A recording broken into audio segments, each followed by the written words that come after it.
AI applications are software programs that leverage artificial intelligence to carry out tasks typically requiring human intelligence, such as responding to queries, creating content, or improving images. These applications are used across various sectors, including education, finance, healthcare, and personal assistance, helping users complete everyday tasks more easily and efficiently. Cloud computing apps are programs that allow to store and retrieve your files and data online rather than on your computer. This enables you to work from any location, easily share documents with others, and avoid the risk of losing your information if your device malfunction.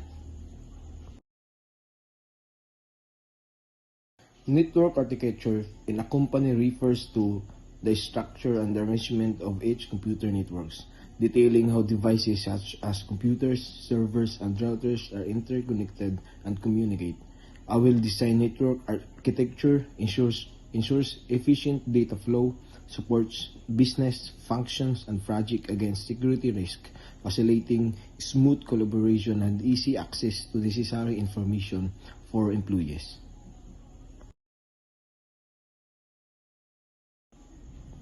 Fog computing is a technology that brings data processing and storage closer to the devices that produce the data.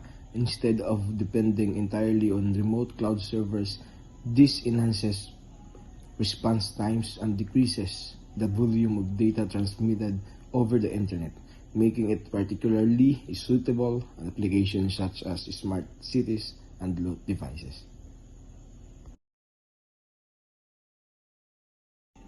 The Internet of Things, or LUT, is a network of everyday objects and devices connected to the Internet, enabling them to gather and exchange data.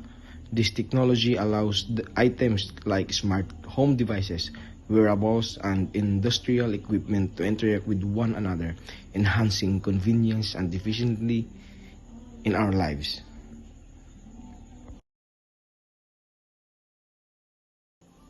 DNA computing is a computational method that leverages the distinctive characteristic of DNA molecules to store and process information, enabling complex calculation. This technique can solve specific problems more efficiently than conventional computers, especially on tasks that need extensive parallel processing.